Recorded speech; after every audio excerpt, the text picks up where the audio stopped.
लेकिन क्या गारंटी है कि आपको यहीं पर घर मिलेगा, क्योंकि आप 2011 में आ रहे हो। उनको कहो कि आलवाड़ी के अंदर जो है वो सर्वे चालू है, आचार संहिता सारे जो इलेक्शंस के प्रोसेस में भी, तो हमारे डॉक्यूमेंटेशन सबमिट क्यों नहीं हो सकते थे। उनके जो है वो साइज़ नापे गए थे, वो कंप्लीट लिस्ट मेरे पास अवेलेबल है। हमारे जो अपडेटेड मैप है वो मैप मेरे पास है। हम जो ये रोना रोते हैं ना सिटी स्पेस के नाम से, तो कहीं ना कहीं मुझे ये लगता है ना वो लेटर पढ़ने के बाद कि हमारे एरिया में बिल्डिंग ना 2003 में ही बन चुकी है। कितने लोग जो आज शमशान में जा चुके हैं, कितने लोग आज कब्रिस्तान में जा चुके हैं बिल्डिंग के आस में, वो लोग बिल्डिंग में रह कर अपना सपना पूरा करके जा चुके होते थे। 1.5 लाख रुपए दिए, किसी ने 2 लाख रुपए दिए, अब किसी शॉप वाले से 5 लाख रुपए लिए गए हैं। खुद व्यक्ति इन्वॉल्व था तो वो दूसरे को क्या रोक। हेलो एवरीवन, स्वागत है आप सभी का आज की इस नई वीडियो में। ये वीडियो काफ़ी ज़्यादा इंपॉर्टेंट हो सकती है उन सभी लोगों के लिए जो स्लम्स के अंदर रहते हैं। खास करके मैं अगर बात करूँ जुनैद नगर, समता नगर और खजूरवाड़ी के लोगों के लिए, क्योंकि इस वीडियो के अंदर मैं आपसे बात करने वाला हूँ आज कि सशुल्क का मतलब क्या होता है, उसमें कितने पैसे आपको भरने होते हैं, 40,000 क्या होता है, और जिन लोगों ने 95 के डॉक्यूमेंट्स दिए उनका 2011 में बता रहे, तो वो किस तरीके से आगे जो है वो अगला स्टेप ले सकते हैं। तो इस वीडियो को कंप्लीट एंड तक देखना, और जितना हो सकता है इस वीडियो को जो है वो ज़्यादा से ज़्यादा लोगों तक शेयर करना, ताकि जो नॉलेज आपको मिल रही है वो दूसरे को भी मिल सके। मैं भी कहीं ना कहीं से अगर नॉलेज लेता हूँ तो उसको जो है वो आगे शेयर करता हूँ, क्योंकि नॉलेज अपने तक रखने से वो नॉलेज और ज़्यादा एक्सपांड नहीं होती है, वो लोगों तक बताई जानी चाहिए ताकि उनको भी जो है वो चीज़ें समझ में आ सके। सबसे बड़ा जो स्कैम मेरे को लगता है ना कहीं हमारे इस एरिया के एनेक्शर के अंदर, वो ये हुआ है कि जिन लोगों ने 95 के डॉक्यूमेंट्स दिए थे उनका 2011 के अंदर बता। फॉर एग्जांपल अगर मैं आपसे बात करूं कि आपने किसी से रूम खरीदा, ठीक है, उसका डॉक्यूमेंट है 95 का वोटर आईडी, और आपने वो वोटर आईडी लगाया। उसके बाद आपने रूम खरीदने के बाद अपना लाइट बिल लगाया, मीटर लगाया होगा कनेक्शन आपने 2006 या 2007 के अंदर, ठीक है, लेकिन आपने उसका वोटर आईडी लगाया जिससे आपने घर खरीदा 95 में, ताकि आपको जो है वो फ्री ऑफ कॉस्ट घर मिले। अगर 2000 से पहले के डॉक्यूमेंट अगर आप लगाते हो तो आपने जिससे घर खरीदा है तो आपने लगाया। तो इस एनेक्शर के अंदर ऐसे कितने ही रूम हैं जिनका वो वोटर आईडी रिकॉर्ड नहीं हुआ, जिनसे उन्होंने जो है वो घर खरीदा है। ये एक चीज़ हो गई। अब उसके बदले रिकॉर्ड क्या हुआ पता है आपको? जो उस व्यक्ति ने जिसने घर खरीदा, उसने मीटर का जो कनेक्शन लगाया ना 2006 या 2007 का, उसका डेटा रिकॉर्ड हुआ है। अब आप ये बात सोचिए कि अगर उसका 2006 या 2007 का डेटा रिकॉर्ड हुआ है तो उसको कितना पैसा भरना पड़ेगा। 2018 के जीआर के हिसाब से 2.5 लाख रुपए जो कंस्ट्रक्शन कॉस्ट है वो फिक्स कर दी गई है। 2023 के जो है जीआर के हिसाब से वो उसको भरना पड़ेगा, प्लस उसको 40,000 रुपीज़ भी भरना पड़ेगा, क्योंकि उसने क्या किया है, डॉक्यूमेंट में सेल एग्रीमेंट लगाया है। सेल एग्रीमेंट उसने क्यों लगाया था? ताकि उसको जो है वो फ्री ऑफ कॉस्ट घर मिले। लेकिन जब वोटर आईडी का डेटा ही रिकॉर्ड नहीं हुआ तो फिर उसका लाइट बिल पकड़ा गया जिसने घर खरीदा। अब उसने घर खरीद के लाइट बिल लगाया 2006 में, तो ऑब्वियस सी बात है वो 2011 के अंदर फॉल कर जाएंगे। उनको 2.5 लाख प्लस 40,000 रुपये भरना है, 2,90,000 रुपये। ये तो मैं आपको बता रहा हूँ लीगल फीस। उसके बाद भागम दौड़ी बहुत होती है। उसके बाद जो है वो अगर आपको 40,000 ये जो कॉस्ट होता है ये भरने के लिए, आपको जो है वो कॉम्पिटेंट अथॉरिटी 3 से जो है वो लेटर इशू होता है, फिर आपको पेमेंट करनी है, फिर अगेन आपको सबमिट करना है। ऐसे बहुत सारे प्रोसेस होते हैं। तो वही एग्जाम्पल लेके मैं आपको किसी एक व्यक्ति का एग्जाम्पल लूँगा घर का, और उसके अंदर आपको बताऊँगा ये चीज़ें जो है वो हुई है वो कैसे हुई है। दूसरा केस इसके अंदर हमको ये देखने के लिए मिलता है कि किसी व्यक्ति ने अपनी माता जी का या पिताजी का वोटर आईडी लगाया 95 का, और उनके पास लाइट बिल भी था 2008 का। तो अब अगेन सेम चीज़ हुई है यहाँ पर कि उनका वोटर आईडी नहीं पकड़ा गया, उनका लाइट बिल पकड़ा गया। अगर उनका लाइट बिल को आप कंसिडर किए हो तो उस व्यक्ति को 2.5 लाख रुपया भरना पड़ेगा। मैं ये समझता हूँ कि ये कहीं ना कहीं बहुत बड़ा स्कैम हुआ है हमारे एरिया के अंदर, और इस स्कैम को कहीं ना कहीं जो क्लियर करना चाहिए, जो लोग हैं वो ये सारी रिस्पॉन्सिबिलिटी लेंगे, और सारे लोगों के जो 95 के थे जिनको 2011 में डाला उनको आपको निकाल के देना पड़ेगा, और जिन्होंने खरीद बेच किया उनको भी आपको क्लियर करवा के देना पड़ेगा। ये सारी चीज़ें आपकी रिस्पॉन्सिबिलिटी है। सबसे पहले हम हमारे लैपटॉप पे चलते हैं और वहाँ पर जो है वो सारी जो टेक्निकल चीज़ें होती है वो मैं आपको क्लियर कर देता हूँ। एग्जाम्पल के लिए अब हम आज लेते हैं एक रूम नंबर जो कि है 697, जो कि एक मेरे दोस्त का रूम नंबर है। उनकी मम्मी के नाम से रूम है, उनका नाम है रमज़ान बी मोहम्मद कासिम शेख। 2017 में उन्होंने किसी शेख रुकमुद्दीन से ख़रीदा, रमज़ान बी मोहम्मद कासिम शेख ने, ठीक है। अब इन्होंने जिससे ख़रीदा है ना, उनके पास फ़ोटो पास है, और उनके पास 95 का जो है वो उनका वोटर आईडी भी है, ठीक है। और अच्छी बात ये है कि जो पुराना वाला एनेक्चर है हमारा, उसके अंदर इनका रूम जो है वो एलिजिबल है, ठीक है। अब जो उनका यहाँ पर बता रहे हैं ना, वो बता रहे हैं अनडिसाइडेड। देखिए, कहीं न कहीं आपको ये चीज़ मैं बता रहा था जैसे कि अडानी की रिपोर्ट, उसके बाद अगर आपका वोटर आईडी रिकॉर्ड होता है ना, तो वोटर आईडी यहाँ पर शो होता है कि 1998, 1995 करके किसी का हुआ है हाँ, देखो, ये किसी का रूम नंबर है। इस तरीके से आपका जो है वो वोटर आईडी यहाँ पर रिकॉर्ड हो जाता है। बट इनके केसेस में कुछ भी रिकॉर्ड यहाँ पर वोटर आईडी नहीं हुआ है, ठीक है। तो अब क्या चीज़ पकड़ी गई है? लाइट बिल के ऊपर। लाइट बिल किसका पकड़ा गया है? जिनसे उन्होंने रूम को खरीदा है। 2007 में उन्होंने कनेक्शन लगाया था, 2017 में उन्होंने जो है वो रूम को सेल कर दिया, तो ऑब्वियस सी बात है फिर इनके नाम पे जो है वो रूम जो लाइट बिल है वो शिफ्ट हो गया। 2017 से आज तक का जो है वो कनेक्शन चल रहा है। अब हम मेन पॉइंट जो है ना वो ये वाला है। यहाँ पे क्या लिखा है कि अनडिसाइडेड एलिजिबल विथ चार्जेस सशुल्क on the basis of electoral roll verification report and submit to payment of transfer fees 40,000 for residential use as GR dated 2018 लिखा है ये। इसमें थोड़ा सा आपको ब्लर दिख रहा होगा, लेकिन ये 2018 लिखा है। इतनी चीज़ समझ में आ गई। अब ये देख के क्या लगता है आपको कि भाई 40,000 रुपये भरना है, लेकिन जो ये वर्ड है ना सशुल्क, ये बहुत ज़्यादा इंपॉर्टेंट मैटर करता है। ये देखिए, ये ऑफिशियल जो है वो एसआरए की वेबसाइट से निकाला गया था। ये धारावी के लिए इन्होंने जो है वो इसको अपलोड किया था। ऑब्वियसली बात है सारे लोगों के लिए सेम होता है। तो अगर मैं यहाँ पे बात करूँ ना सशुल्क ऑन पेमेंट बेसिस, अब यहाँ पे क्या लिखा है कि 2000 के बाद और 2011 से पहले, तो वो किसके अंदर आ रहे हैं? सशुल्क के अंदर आ रहे हैं, ठीक है। उनको क्या करना है? उनको पेमेंट भरना है। पेमेंट भरोगे आप तब आप क्लियर होगे। ये मेरा कोई बनाया हुआ नहीं है, ये एसआरए की वेबसाइट से लिया गया है। तो इससे आपको क्या समझ में आया कि सशुल्क मतलब आपको जो है वो पेमेंट भरना है यहाँ पर, ठीक है। अब पेमेंट कितना भरना है 2011 वालों को, वो भी मैं आपको बताता हूँ। ये ऑफिशियल जो है वो ना 2023 में जो रिलीज़ किया गया था, एक फिक्स अमाउंट ऑफ पेमेंट की गई थी। अगर आप यहाँ पर देखोगे GR डेट 25 मई 2023 department of housing sub cost of paid rehabilitation flat in SRA scheme, ठीक है। अब इसमें क्या लिखा गया है कि अंडर गवर्नमेंट रिजोल्यूशन डेट 16 मई 2018, जो 2018 का GR है ये उसके लिए है। और 2018 का GR क्या बोलता है कि 2011 वालों के लिए वो GR निकाला गया था, ठीक है।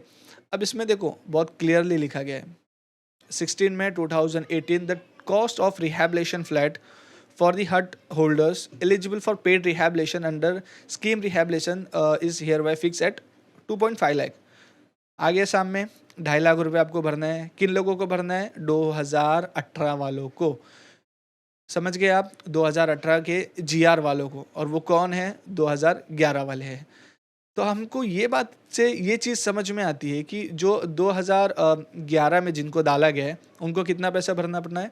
2.5 लाख रुपए। और वो कौन सा है? 2018 का GR है। ये हो गया इनका 2.5 लाख रुपए, क्योंकि उनको किस में गिना गया है रिपोर्ट के हिसाब से? 2007 में।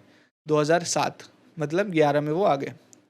उसके बाद इनकी जो ट्रांसफ़र फीस हो रही है वो हो रही है 40,000 रुपये। ये आपको अलग से पे करना है। तो टोटल कितना हो गया? 2,90,000 रुपये जो है वो आपको यहाँ पर पे करना पड़ेगा। समझ में आई आपकी बात कि किस तरीके से चीज़ें हुई है। और अगर आपको ये चीज़ें, अगर आपको इनमें से जैसा कि आपको 2011 में डाला गया है, तो आपको वहाँ पर लेटर सबमिट करना पड़ेगा, आपको चीज़ें एक्सप्लेन करनी पड़ेगी। बहुत ज़्यादा इसमें इश्यूज़ क्रिएट होते हैं, ये सारी चीज़ों से निकाल कर फिर आपको 95 में डालना। अब देखो ना, आप खुद सोचो ना कि यहाँ पर कि इस व्यक्ति का, जिससे उन्होंने खरीदा, इनका वोटर आईडी रिकॉर्ड नहीं हुआ, ऑब्वियस सी बात है कि लाइट बिल को पकड़ा जाएगा। लाइट बिल पकड़ा गया 2007। अब बात समझ में नहीं आ रही है कि डॉक्यूमेंटेशन रिकॉर्ड क्यों नहीं हो रहे? ये जानबूझ के कोई रिकॉर्ड नहीं करवा रहा है, या फिर क्या इशू है कि जानबूझ के 2011 में लोगों को डाल के एरिया से निकलवाना? अब ये तो वही लोग जाने, ठीक है।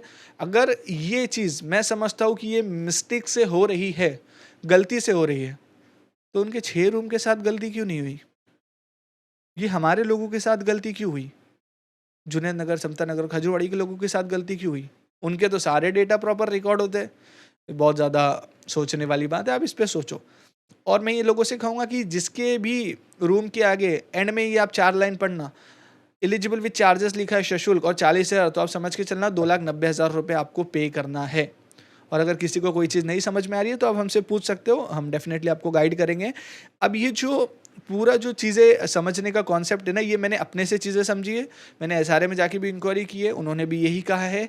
अगर आपको कहीं न कहीं ये लगता है कि मैंने कुछ गलत बताया है, मैंने कुछ ऐसा कहा है जो कि ये गलत है, सिर्फ़ आपको 40,000 भरना है, तो आप डेफ़िनेटली भर सकते हो। हाँ, मेरे से भी कहीं न कहीं गलती हो सकती है, मैं ये एक्सेप्ट कर रहा हूँ। मैं ये नहीं कहूँगा कि मैंने कह दिया तो कह दिया। आप अपने एडवोकेट से मिलो, आप एसआरए में जाके बात करो। अगर ये आपको 40,000 भरने आ रहा है खाली, तो वेल एंड गुड। लेकिन जो मेरे हिसाब से जो मेरे को लग रहा है, वो यही है कि आपको 2,90,000 रुपए भरना है। अब आप ये सोचो, आपको डाल दिया 2011 में, मैं अब आपको एक जीआर बताता हूँ, 2011 का, ठीक है? ये 2011 वालों के लिए कब आया था? 2018 में आया था।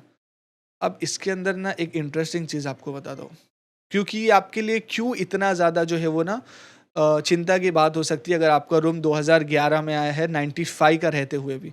मैं इसको थोड़ा-सा ज़ूम कर लेता हूँ। इसके जो एफ वाला प्रोविज़न है उसमें हम अगर पढ़ेंगे, relating to allotment of tenement either in सितु।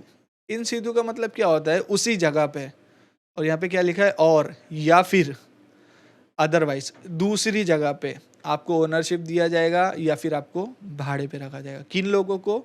1 जनवरी 2011 से पहले वाले लोगों को। तो ये काफ़ी ज़्यादा सीरियस बात हो सकती है आप लोगों के लिए कि आप आगे चल के कुछ कर भी नहीं पाओगे। अगर उन्होंने कह दिया कि आपका 2011 के अंदर आ रहा है, तो ऑफ़िशियल ये जीआर है, जिसमें क्लियरली मेंशन है कि आपको वहाँ पे देंगे या फिर दूसरी जगह पे देंगे। आप कोई ऑब्जेक्शन वैसे भी नहीं कर पाओगे जब जीआर में ऑफ़िशियली लिखा हुआ है तो। तो ये सारी चीज़ें आपको समझना काफ़ी ज़्यादा इम्पोर्टेंट है कि किस तरीके से स्कैम हो सकता है आपके साथ। स्कैम हुआ है, मेरे को ये लगता है, मेरे को कंफर्म लगता है कि स्कैम हुआ है इसके अंदर, ठीक है। बहुत सारे ऐसे लोग हैं जो इस चीज़ को नहीं पता होगा उनको, वो लोग सिर्फ जो है वो 40,000 रुपीज़ देख रहे हैं। तो आप उनसे बात करो, उनसे पूछो, ये चीज़ को जल्द से जल्द जो है वो सॉर्ट आउट करके ख़त्म करो। कोई भी अगर ऐसी इंक्वायरी आती है आपको जो आपको नहीं समझ में आ रही है, तो डेफिनेटली आप हमसे जो है वो पूछ सकते हो। Thank you so much guys. तो देखा आपने किस तरीके से जो है वो आप आने वाले वक्त में मुश्किल में आ सकते हो। बहुत सिंपल और मैंने बहुत क्लियर वर्ड में बताया, और सारे जो है वो आपको एविडेंस के साथ में बताया कि किस तरीके से चीज़ें जो है वो हो सकती है। अब आपका अगर 2011 में कंसिडर्ड हुआ है, तो हो सकता है कहीं न कहीं आपको यहाँ से जाना पड़े। वो तो ऑफ़िशियल जीआर में लिखा हुआ है, इन सितु मतलब कि वहाँ पर, और अदरवाइज़ या फिर आपको कहीं और पे दिया जाएगा। तो आप कुछ बोल भी नहीं सकते। आपका 95 का डॉक्यूमेंट होने के बाद भी आपको 2011 में डाला गया है, 11 में डालने के बाद हो सकता है कि आपको यहाँ से जाना पड़े। जिन लोगों ने खरीद-बेच किया है, उनका भी सेम है। तो ऐसे बहुत सारे लोग हैं जिनको 2011 में डाला है। कहीं न कहीं ऐसा ना हो कि जिन लोगों को 2011 में डाला है, वो लोग ये सोचे कि अरे जाने दो, इतना घूमना, ये सारी चीज़ें करना, हम 2.5 लाख रुपए भरते क्लियर हो जाएगा। आपका क्लियर तो हो जाएगा, लेकिन क्या गारंटी है कि आपको यहीं पर घर मिलेगा? क्योंकि आप 2011 में आ रहे हो, आप सन 2000 में नहीं आ रहे हो। जो 2000 से पहले के लोग हैं उनको यहाँ पर मिलेगा। बट 11 वाले का क्लियरली लिखा है कि आपको यहाँ पे मिल सकता है। अगर जगह बची, अगर फ्लैट बचे, और अगर नहीं बची तो आपको यहाँ से जो है वो जाना होगा। तो ये सारी चीज़ें जो है वो बहुत ज़्यादा आगे चल के तकलीफ़ दे सकती है।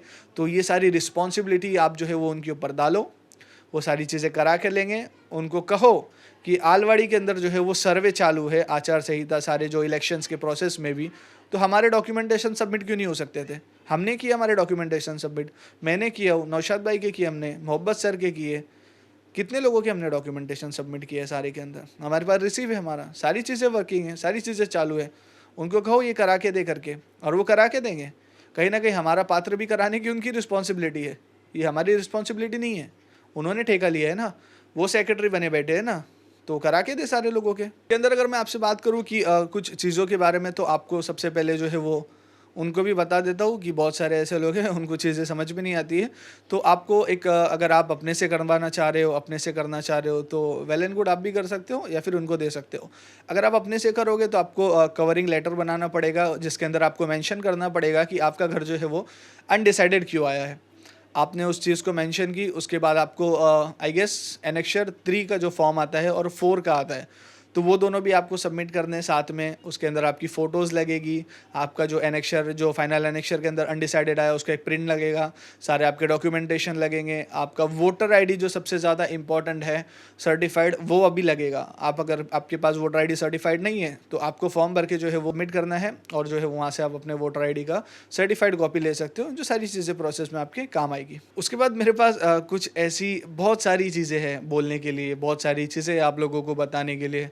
फॉर एग्ज़ाम्पल जो हमने देखा था कि हमारे सब रूम के जो है वो साइज़ नापे गए थे, वो कंप्लीट लिस्ट मेरे पास अवेलेबल है। हमारे जो अपडेटेड मैप है, वो मैप मेरे पास है। और एक ऐसा भी लेटर मेरे पास है जो बहुत ही ज़्यादा सवाल खड़े करता है हमारे एरिया को लेकर। ये लेटर मैंने ही ढूँढ के, मैंने ही पढ़ के, मैंने ही समझ के, हमारे जो राजेश भाई है उनको मैंने लेटर दिया था और उनको बताया था ये चीज़ें हुई है करके। हम जो ये रोना रोते हैं ना सिटी स्पेस के नाम से, कि रिजर्वेशन था, हाई कोर्ट का ये आ गया, वो आ गया, तो कहीं न कहीं मुझे ये लगता है ना वो लेटर पढ़ने के बाद कि हमारे एरिया में बिल्डिंग ना 2003 में ही बन चुकी होती। अगर किसी ने उस लेटर का रिप्लाई दिया होता तो। अब वो लेटर में क्या लिखा है, क्या रिप्लाई देना था, क्यों बिल्डर ने उसका रिप्लाई नहीं दिया, ये बहुत सारे सवाल खड़े करते हैं। जिस दिन मैं ये लेटर लेके बैठूँगा उस दिन मैं उनसे सवाल करूँगा, और उन लोगों के पास अगर इसका जवाब होगा तो बिल्कुल आकर इस वीडियो में जवाब दे सकते हैं, या फिर आप मैदान में खड़े होकर जवाब दे सकते हैं। किसी भी तरीके से आप कम्युनिकेशन के थ्रू जो है वो जवाब दे सकते हैं कि क्यों आपने जो है वो उस लेटर का रिस्पॉन्ड नहीं किया। अगर वो लेटर का रिस्पॉन्ड कर देते ना, तो मेरे को ये लगता है कहीं न कहीं जितनी मेरी थिंकिंग है, जितनी मेरी सोच है, हमारी बिल्डिंग आज से 18-20 साल पहले बन चुकी होती। कितने लोग जो आज शमशान में जा चुके हैं, कितने लोग आज कब्रिस्तान में जा चुके हैं बिल्डिंग की आस में, वो लोग बिल्डिंग में रहकर अपना सपना पूरा करके जा चुके होते थे। लेकिन कुछ कहते हैं ना कि लालच की वजह से, कुछ पैसों की वजह से लोगों को ऐसे ही मरने दिया गया, ऐसे ही गंदगी में छोड़ दिया गया, ऐसे ही सड़ने दिया गया। तो वो लेटर मैं ज़रूर एक दिन आपके सामने लेके बैठूँगा। और बहुत सारे लोग ऐसे भी हैं जिन लोगों ने 1.5 लाख रुपए दिए, किसी ने 2 लाख रुपए दिए। देखो बहुत सारी चीज़ें हमको पता चलती है, लेकिन फ़िलहाल हम शांत इस वजह से ना क्लियर नहीं कर पा रहे। हम करेंगे धीरे-धीरे, बहुत सारी चीज़ें हमारे पास सामने से लोग चल के आके हमको चीज़ें बताते हैं, पता है? आप लोग ये सोचते हो ना कि कहीं न कहीं आपको कहीं जाके पूछना पड़ता रहेगा, लेकिन हमारा वैसा नहीं है। क्योंकि हम अगर सच्चाई की काम कर रहे हैं ना, तो कहीं न कहीं बहुत सारे ऐसे लोग होते हैं जो आपके गलत काम आपने किए ना, वो सामने से आके बताते हैं।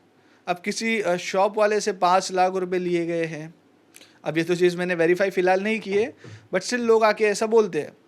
खजूरवाड़ी में मैं एक-एक घर घुमा हूँ, मेरे को पता है कि कौन व्यक्ति भाग के आया, किसी ने किसी के घर पे खड़ा रहा और फ़ोटो खिंचवाया, और उस व्यक्ति के सामने खड़े रह के फ़ोटो खिंचवाया, लेकिन उस व्यक्ति ने एक शब्द नहीं बोला उसको। एट दैट टाइम मेरे को भी वो सारी चीज़ें लग रहा था, भाई वो करा रहा है किसी के घर पे, तो मैं कौन होता हूँ बोलने वाला। लेकिन आज चीज़ें समझ में आ रही है ना कि इतना ज़्यादा स्कैम होते गया, तो कहीं न कहीं उसमें वो खुद व्यक्ति इन्वॉल्व था, तो वो दूसरे को क्या रोकता। देखो हमारा मोटिव बहुत ज़्यादा क्लियर है, हम जो है वो सच्चाई की राह पे चल रहे हैं, और हमारा मकसद एक ही है कि सारे लोगों के घर पात्र हो जाए, काम जल्द से जल्द शुरू हो जाए। बस हमारा और कोई लेना-देना नहीं है, और बहुत सारी सच्चाई है, बहुत सारी बातें जो धीरे-धीरे आप लोगों के सामने आएगी। अगर इस सच्चाई के वजह से, या इस जो चीज़ हम आप लोगों की एक्सपोज़ करेंगे, लोगों को बताएँगे, जुनैद नगर, समता नगर, खजूरवाड़ी के लोगों को, और आपको कहीं न कहीं ये लगता है कि भाई हमें हटा देना चाहिए, किसी तरीके से हमको फँसा देना चाहिए, कोई भी केसेस में, किसी भी कोई गलत काम में, या फिर हमको मरवा ही देना चाहिए, तो ये आप लोगों की सोच हो सकती है। और ये सारी चीज़ें से वैसे भी अब डर लगता नहीं है, ठीक है? जिसके हाथ से अगर जो चीज़ लिखी होगी उसके हाथ से वो चीज़ हमारे साथ हो जाएगी, ये हमको पूरी गारंटी है। लेकिन मैंने एक ऐसी वीडियो रिकॉर्ड करके रखी जिसमें मैंने सारी सच्चाई खोली है, बट वो वीडियो फ़िलहाल अनलिस्टेड पे रखी हुई है। जब भी कभी ऐसा हमारे जो 3 लोग ख़ास करके हम वीडियो बनाते हैं, मोहब्बत सर, नौशाद भाई और मैं, तो हमारे साथ ऐसा कुछ भी होता है, गलत केस में फँसाया जा सकता है, कोई भी चीज़ ऐसी कर सकती है जिससे हम तकलीफ़ में आ सके और वीडियो हम रिकॉर्ड ना कर पाएँ। तो वो वीडियो मैंने किसी को कहा है, वो ऑटोमेटिकली वीडियो पब्लिक हो जाएगी और सारे लोगों तक पहुँच जाएगी। Then people will see what's the reality of this area. Then people will definitely treat you जैसा आप लोगों ने ट्रीट किया उन्हें। तो यही कुछ चीज़ें थी जो मैंने सोचा आप लोगों को वीडियो बना के जो है वो बताना चाहिए, काफ़ी इंपॉर्टेंट चीज़ थी, तो इससे आप लोगों को चीज़ें जो है वो बहुत ज़्यादा क्लियर हो गई रहेगी। Thank you so much guys for watching this video. इस वीडियो को जितना होता है उतना ज़्यादा शेयर करो, और अगर चैनल को अभी तक आपने सब्सक्राइब नहीं किया तो सब्सक्राइब जरूर से कर दो। Thank you.